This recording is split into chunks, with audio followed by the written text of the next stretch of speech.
Howdy folks, I'm Cunning Arctic Char, charmingly creating collective chaos. I'm Amber. And here's more collective chaos for us to create. My specialty, Ka. I don't know that that's what chars do, but they are in my book. Let's get started. The chaos of Reddit. Alright folks, we've got a lot of short stories today, so let's try to push through them. Our first letter is titled, Am I a jerk for wanting to call off my wedding after my fiance killed my plants? I have been away visiting my parents in a different city, and I have 2 plants back at home which are water propagated, so basically he didn't have to water them. Just keep their containers filled, and he still let the water run out, and my plants died. I'm genuinely so upset that I want to call off the wedding, and he thinks that it's not that big of a deal, and that I'm overreacting over nothing. This isn't the first time that he's done this, and I forgave him last time because his first time taking care of a demanding plant, but now he's been seeing me grow these plants for the past 2 years and still didn't care to keep the containers filled. Frowny face. All right, folks, what do you think? Not the jerk. I mean, I think you're seeing a pattern here that the things that matter to you do not matter to him. And, if he sees this as not a big deal instead of being deeply apologetic, I think you have your answer. Well, I think that's really what it boils down to. Like, what happens when it comes to housekeeping and other things, right? Like, does he basically kind of always cut corners with house care? Does he do things that you wish he would do more of? What happens if you have children? Is he going to leave all of those responsibilities, be like, you do that better? Right, yeah, like you're just going to forget about the kids and like, oh, well, I didn't feed them because I didn't think of it, but it's no big deal. Yeah. So, I mean, I think that there are certainly places that this could go, and I think that OP would be wise to reconsider this relationship if they really are getting other signs and stuff like that, that this is like, if they're not getting warm fuzzies now, they're not going to have warm fuzzies after the wedding. That's what I have to say about it. Maybe counseling. Maybe if they go into couples therapy and they can talk about these things and maybe work things out, there might be something there, but I think that's really up to OP. But let me know what you folks think. So anyhow, take care and good luck.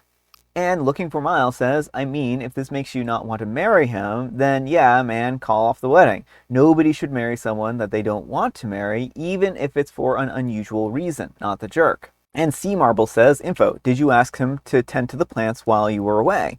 And OP replies, of course I did. And the plants are literally next to the TV where he spends most of his time, so he basically watched them wilt away. That's really sad. Mm-hmm.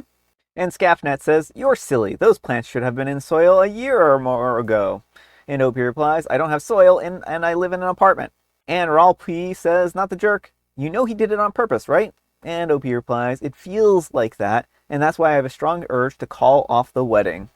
Well, if you feel like your partner did something on purpose, that's not a good sign for the rest of the relationship. All right, folks, and our next letter is titled, Am I a jerk for refusing to return gifts from my ex-boyfriend after our breakup? I'm an 18-year-old female, and I recently ended a year-long relationship with my ex-boyfriend, a 21-year-old male. During our time together, he gave me several gifts, including a necklace and a bracelet. After our breakup, my ex contacted me requesting that I return all of the gifts that he gave me during our relationship. He mentioned that since we're no longer together, it's only fair that I give them back. I was taken aback by this request as I believe that gifts were given without the expectation of being returned. I politely declined his request, stating that I considered the items to be gifts and that I didn't think it was necessary to return them.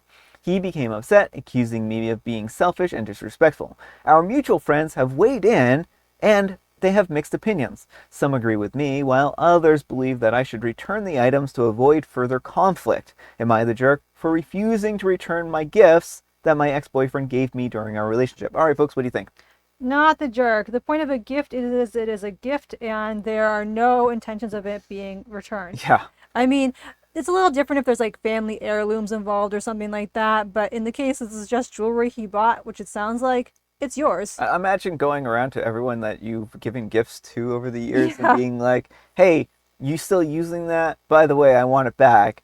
That's not how gifts work. When you give something to someone, you have the expectation that you're never going to see it again. Mm-hmm. Plain and simple. They can do with it as they please. If she had gone and sold them, then that would have been her prerogative. She can still go and sell them. In fact, she can sell them back to him if he's really that attached to them. Yeah. But let me know what you folks think. So anyhow, take care and good luck. And Absent Father 2011 NYC says, tell him to stop being so cheap. And OP replies, ha, I should. And Misery in Suburbia says, not the jerk, a gift is a gift, but why should he even want them back? And Comfortable Focus 123 says, obviously he wants to give them to his new girlfriend. And OP replies, I doubt it. I don't know about that. I mean, of course he's going to want to give them to a new girlfriend or something like that. Unless these are family heirlooms. Like, if we're missing, like, that big, huge chunk here where these are, like, been in the family forever, then maybe he has a little bit more grounds for that. Alright folks, and our next letter is titled, Am I a jerk for refusing to let my mother-in-law redecorate our entire house as a wedding gift? My fiance is a 28-year-old male and I'm a 27-year-old female, and we are getting married in 3 months. His mother, Karen, has always been very involved in his life, sometimes to an overwhelming degree. When we bought our house last year, she offered numerous unsolicited decorating suggestions, which we politely declined. Recently, Karen announced that as a wedding gift, she wants to redecorate our entire house to reflect her superior tastes. She even presented us with a mood board and a list of contractors that she's already contacted. The kicker, she expects us to move out for 2 weeks so that she can complete the transformation as a surprise. I was floored, and I told her that while I appreciate her gesture, we are happy with our current decor and we don't want any changes. She became visibly upset, accusing me of being ungrateful and trying to erase her influence from her son's life. My fiance supports my decision, but Karen has been calling him daily, crying and insisting that we are making a huge mistake.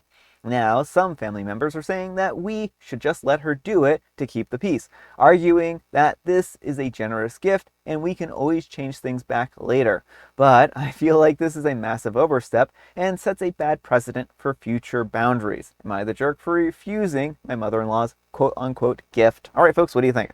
No, not the jerk. You are absolutely right. This does set a bad precedent. She has been told already that this is not wanted, Yeah. and she's trying to steamroll you. If you give in now, she's going to continue to steamroll you. Yeah. All those people who are saying you should just do it to keep the peace, they can let her redecorate their houses. Well, they're boat sellers, right? They're just trying to keep, they don't want to upset her or, have family drama and stuff like that. But sometimes you have to upset somebody, right? I mean, sometimes in life, drawing boundaries is going to be upsetting for someone, because especially someone who likes to violate boundaries. And that's their problem. They can go into therapy and they can work on feeling like this is work on that problem, right? Right. Well, I think her language is very telling. The way she's framing it as OP, like pushing her out of her son's life by not letting her do this. This is a bigger issue. She is not happy with the idea that her son is growing up and has another woman in his life who is his, primary person he turns to. And she wants to reinsert herself into his life as a controlling figure. Yeah, I mean, that's really what it seems like. But let me know what you folks think. So anyhow, take care and good luck. And Virtual Lone X says, girl, no way, that's not a gift, it's a hostile takeover. Stand your ground, it's your house. And Clarity for Me says, she wants you out for 2 weeks so that she can install audio and video recording devices to keep tabs on her baby boy. And Accomplished Emu 591 says, you could be right. What do you think about that idea? Yeah, I mean, I hadn't thought of that, but now that it's mentioned, that is a definite possibility. Yeah. All right, folks, and our next letter is titled, Am I a jerk for telling my nephew that he is wasting his youth? My nephew is a 20-year-old, and he is very much into pirates during the Golden Age, real pirate history, like actual stuff that they did in the early 1700s. He's even trying to write a historical fiction book about a former pirate who was trying to redeem himself, but was captured by Bartholomew Roberts. He spends a good bit of his weekend mornings writing this and researching this guy. I'm trying to say that he's probably not going to make a lot of money off of his book. And more importantly, most men his age are constantly trying to get laid by some hot girl and planning stuff like that. At least I did when I was his age. He tries that stuff every so often, but only like one night every 2 weeks. I just don't want him to miss out on his prime. Am I the jerk? All right, folks, what do you think? Is it really creepy to try to live vicariously through your 20-year-old cousin or nephew? Yeah, OP, you are the jerk. It is okay that people have different hobbies and interests, and he is not missing out on anything. Like, he's developing his skills as a writer. Mm-hmm. Writing isn't so much about making money for most people. It's a passion. It's something you do because you love it. Mm-hmm. And you know, I mean, if it would be one thing if he was just like having these grand dreams, like it's one thing to have a reality check and just check in, but not everyone wants to spend all their time hooking up with random people. Well, I mean, that's it. Is like, I mean, there certainly is a hookup culture, but not everyone wants to be part of that, and not everyone's interested in that. He's clearly interested in writing, and he's clearly interested in doing this research. And it's maybe what you would consider a waste of youth, but it isn't a waste that it isn't a waste to him, as long as it's worthwhile doing for him.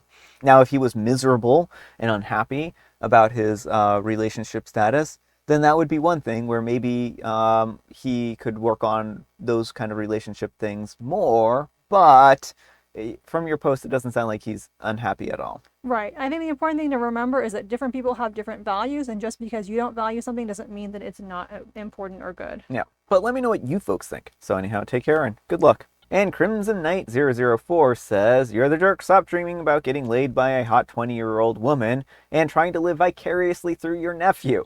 It's weird and gross. He wants to live his own life, and a pirate's life is for him.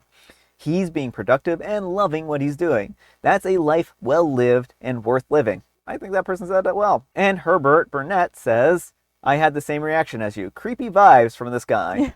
And Anita Taco 2 says, "You're the jerk. He's spending his prime the way he wants. What you consider a waste, he considers interesting. You're the jerk for making his interests seem unimportant. You're a jerk for saying that he is wasting his life. And you're a jerk for thinking that everyone should be like you. You need to grow up." All right, folks, and our next letter is titled, "My husband thinks that I'm a horrible mother because I don't want to be a stay-at-home mom." A little bit of backstory. I'm a female, 30, and my husband is 39, male, and we have 4 children, 11, 9, 6, and 2. For the first 7 to 8 years, I was a stay-at-home mom, but I went to school and got a certificate and have been working on and off ever since. My husband makes more than enough money for me to stay at home, but I would rather work. My 2-year-old has to go to daycare every day, but for my mental health, I cannot be at home all day, every day. We have recently had a pretty big blow up, and this has come to light that he resents my job. He would rather me be at home all day and cook and clean and care for the kids, where I realize that some women would kill for this. I'm just not able to do it again. Also, we have had many splits, and I'm always stuck without a job and no money, only for him to throw his money in my face. So my fear of staying at home may be a trauma response to this. On the other hand, my husband wants this so that he is absolved from doing any of the housework at all. Now he's calling me a bad mother because I don't want to be a stay-at-home mom. So am I the jerk? All right, folks, what do you think? No, absolutely not the jerk. It sounds like he has financially abused you in the past. He has split up with you when you don't have a job to hold his money over your head and show you how powerless you are without him. Yeah. He wants you to not have a job. Yeah, you're probably right, so he doesn't have to do housework, but also so he can have control over you. Yeah, this very much feels like a control situation. It feels like he just is interested in exacting control over OP, and he's angry and resents the job because it's freedom to her, right? It's freedom from him. And he's worried that eventually OP is going to realize what a terrible situation she's in and actually leave him. And hopefully she does do that. Right. You know, if you can find some way to start setting aside money that he doesn't have access to, so you're not solely financially dependent on him, that might be a good first step. Yeah, plus child support will go a long way. Yeah. But let me know what you folks think. So anyhow, take care and good luck. And OK Psychology 2376 says, "Positively not the jerk. Never trust a man who does stuff like this. He wants you totally dependent on him. You already saw how that worked out during the other splits." And OP replies, "Most recent was that he wouldn't pay car payments or insurance, and it was our 2-year-old's birthday. He threw it in my face that no one would show up to our child's birthday and no presents because I had no money." All right, folks, it is tea time. Grab your beverages of choice. I've got some tea right here, and Amber, she has a joke. Why do felines make excellent models? Felines make excellent models because, I mean, all cats make excellent models. I mean, that's fair. Because they're naturals at the catwalk. Yeah, I mean, that works. That works. And today is National Dress Up Your Pet Day. Ooh, so if you have a pet, make sure to go dress it up, even if it's a pet rock. They like to be warm too. If you're cold, then they're cold.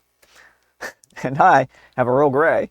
Spooks over here is swallowed in a blanket. All right, folks, that's all the time we have for today. Thank you so much for watching. Happy terrific Tuesday, folks, spelt with a TWO. Amber, we need some kind of moral advice and or guidance, and please have it a hodgepodge of advice.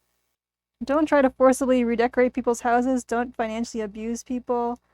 I've forgotten all the other stories. Don't expect gifts back. All those kinds of things. There's a lot of good morals here. Thanks so much for watching, and we'll see you all tomorrow. Bye.